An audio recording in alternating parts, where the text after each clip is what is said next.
Hello, welcome to the Survivor Zone. I'm Jeremy Yankee. Thanks for joining me for week 3 of the NFL season. I'll kind of recap last week what we did. If you can recall from last week's show, we did get through all of our picks with Circa Survivor. That's the main one. That's what we focus on.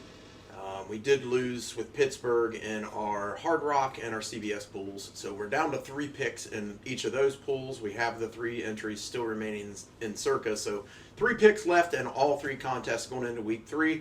Hopefully that's a good thing going for this week. We did take Buffalo this week in all 3 contests. We made 3 picks. 1 Buffalo, 1 Tampa Bay. That's why I'm wearing my Buck shirt today, so go Buccaneers.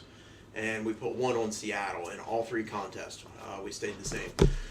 We wanted to kind of save Buffalo for some other spots in each contest. There's some great spots to take Buffalo moving forward. This, of course, next week they're at home hosting the Saints, which they'll be the biggest favorite on the board.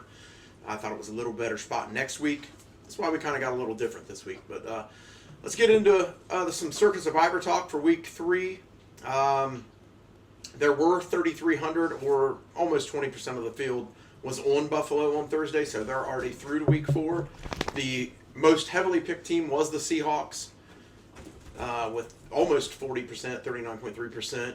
We figured there'd be a lot on Seattle, really because this is the last... Dogs, be quiet, you're interrupting my show. This is the last best spot, really, to take the Seahawks. So we felt like, we got to use them, got to burn them. I know there are a number of entries that just put all their picks on the Seahawks. It's risky. We discussed it. We considered it. It didn't go too far. But that's how we kind of settled on 1 on Seattle, 1 on Buffalo, 1 on Tampa Bay. Tampa Bay was the 3rd most selected team in Circa with about 12% of the picks. So we're right in line with most of the field. Hopefully we can get through today. The Buccaneers are, I think they're now a 6.5-point favorite. The Seahawks are around a 7 or 7.5-point favorite at home against the Saints today. So we feel good about both of them, but it's the NFL and anything can happen. So, it happens. You can end up losing. So there's got to be carnage coming some week. One of these weeks, one of these heavily favored teams are going to get knocked off. Hopefully when it happens, and it's not today, we can survive that. That's the whole key. But if you look at this week's selections, 26 or 27 of the NFL teams were picked. So there's still a lot of picks, a lot of wide variety there. Of course, the dreaded no pick jumped up again in week 3, took out 13 people. Still don't understand that. So now we're up to 56 entries for $56,000 just burnt this year on people not getting their picks in time. The deadline there in Circa is Vegas time, I believe 4 p.m. Vegas time on Saturday. So for whatever reason, some people just don't get their picks in. I don't know. We use a proxy. I think you should use a proxy even if you live in Vegas, because life happens, things get in the way, and you might not get that pick in time. So if you have a proxy, they're going to make sure that your picks are in on time there at the casino. So one person did have the Dolphins and went out with that loss. So I don't know. They kind of tried to get different, I guess, and hoping they knew a lot of people would be on the Bills, and if you can get one through when one gets knocked off, you're in good position. But if you have a lot of entries, that might not be a bad choice. You could go either way on that. I'm not sure. We only have 3 entries, so we're not burning entries like that. We're trying to keep them alive. So, but that's where we stand with Circa. Hopefully we can survive with all 3 picks again, and we'll move into week 4. So if you look at our Circa picks and where we're at, I told you the 3 we took this week. So with our first 2 entries, we took Buffalo in week 1. Obviously, we can't use these teams again. Then we took Jacksonville. That was kind of our riskier pick in week 1. And then last week when we put our picks in, we had 2 on Baltimore, so we kind of reversed that. We went entry 3 and entry 2 with Baltimore, and then we put entry 1 on Dallas. And if you can recall last week's Dallas game, we had Dallas in all 3 of our polls with 1 pick. What a sweat that was. Brandon Aubrey had to kick a 64-yarder at the end of regulation to tie it to go to overtime.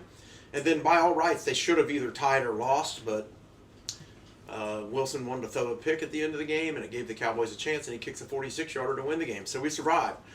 We got extremely lucky. If that pick lasts deep into the season, we have to look back at week 2 and say, man, how did we get so lucky with Dallas coming out of that game with a win? But that's that's where we stand. We're trying to keep each of these picks solid.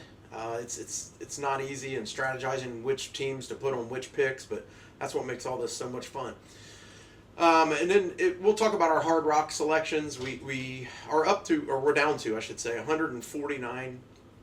We were going into last week. There was 149 entries left in the Hard Rock Survivor, and we had 4 of them. Of course, we lost with Pittsburgh. 4 entries got knocked out with Pittsburgh, and 2 on Miami. So now going into week 3, there's 143 entries left in Hard Rock. We have 3 of those, of course. And as I said, we went different on each pick. We're the same with Hard Rock there. We took the Bills, we took the Buccaneers, and we took the Seahawks. So we're cutting down a little bit, but that started with 153, so we only lost 10 entries so far in that one. Now with our private pool that we're in on CBS Sports, of course we lost one with the Steelers there as well, so we're down to 3.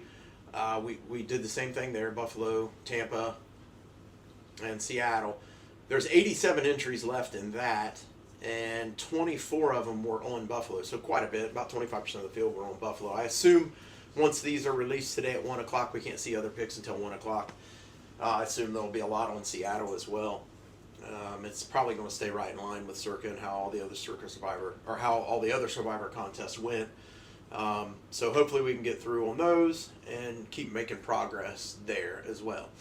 Let me get into my Pick'em contest. This week I took the Big Bagel. I am 0-4, so not a good performance by me this week. I felt confident that the Bills would blow out the Dolphins on Thursday night, so I took that game. It was Buffalo minus 11.5. Of course, they only won by 10. So I just nearly missed. And then I had 3 college games yesterday. I felt good about the Miami Redhawks hosting UNLV. They were getting 2.5 points. Miami actually held a late lead. They were actually up by 14 in the fourth quarter, ended up losing. Fumbled the ball inside the red zone with like 2 minutes to go. UNLV drove down, kicked field goal, beat them 41-38. So I missed by the hook on that one. Miami's starting quarterback went out in the second quarter of that game, so I was playing with a backup there. So things just didn't go my way. I took Liberty yesterday, getting 8.5 against James Madison. They were at home. I felt like Liberty could cover that spread. Once again, their starting quarterback goes out. They get blown out at home by James Madison, so I missed that one. And then my last pick of the night, I had California minus 12.5 playing at San Diego State last night. So California, and that line had actually moved all the way up to 14. So Cal was favored by 2 touchdowns last night, going up against San Diego State, and San Diego State beat them 34-0. So that leaves me 0-4 in my pick'em this week. It dropped me to 4-8 on the year. And as I said a couple of podcasts ago, now you know why I don't get in Circa Millions, because picking games against the spread is so difficult, and I'm not very good at it, obviously. I think next week I'm going to look at getting into picking a little bit more NFL games. I'm not having any luck on these college games. I wanted to kind of see the college season play out and stay on those, and then see how the NFL turns out the first few weeks, but clearly I'm no good at the pick'em. So 0-4 for this week, so I took a bagel. That's never any good. Our weekly standings with the group, we had 3 winners last week. We had a couple, Will Toll, my friend, and Will Gaston, and who was my other one? I had 3 there. I don't know, 3 guys. Oh, it's Jeremy Evans, my good friend Jeremy Evans. How can I forget that? 3 of them split the $175 weekly pool. So now this week there's currently 7 guys that are undefeated that have a shot. One of them is Curtis. He's 3-0 going into this week. Going into today, actually, I should say. He's just got, he needs the Washington Redskins to win by 4, and he'll be home with a winning week. So, got a few others in there, and then, of course, there's always a handful of guys that just pick nothing but NFL games. So there's a little bit of, we could have quite a few guys go 4-0 again this week, but I'm the one that went 0-4. So, not a good week, not a good performance by me in Pick'em. Hopefully next week's, that's the one thing I like about my Pick'em is you can have a really bad week and then turn around next week and go 4-0 and you're winning money. So, you don't ever want to go 0-4, but it is what it is. We'll get at it again next week, and hopefully I can have a good week next week and maybe get that weekly prize pool, which is $175 in my Pick'em. All right, so getting into a little bit of fantasy football. I like to do daily, as I've said. I'm not real great at that either. I've had a few good weeks, and I'm generally always even with that. It's a lot of fun set some fantasy lineups and watch NFL games and follow your players and stuff. Just with the daily, I don't get into like season long stuff, but I like the daily. So today for my favorite plays in daily fantasy football, I do like Marcus Mariota, who's filling in for Jaden Daniels with the Redskins. Mainly because he's a salary saver. He's 4,000 and it allows you to pick up some other good players in other good spots. He should put up some numbers. Playing the Raiders today, so he should be able to add some numbers. So really, when you're picking up a $4,000 salary, you want him to get at least 12 points for it, 12 to 15 points. If he can do that, I'll be fine. I like Javonte Williams, the Dallas Cowboys running back today. That should be a shootout against the Bears. I also like Jake Ferguson, the Cowboys tight end.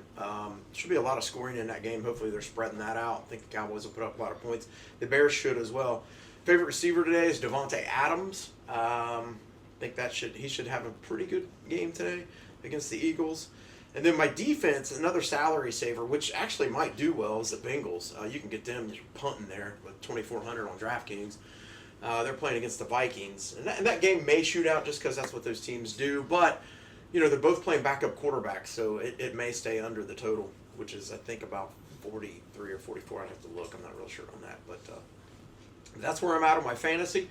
Thanks for joining me today on the podcast. Hopefully we can survive with the Buccaneers and the Seahawks. We'll see you again next week.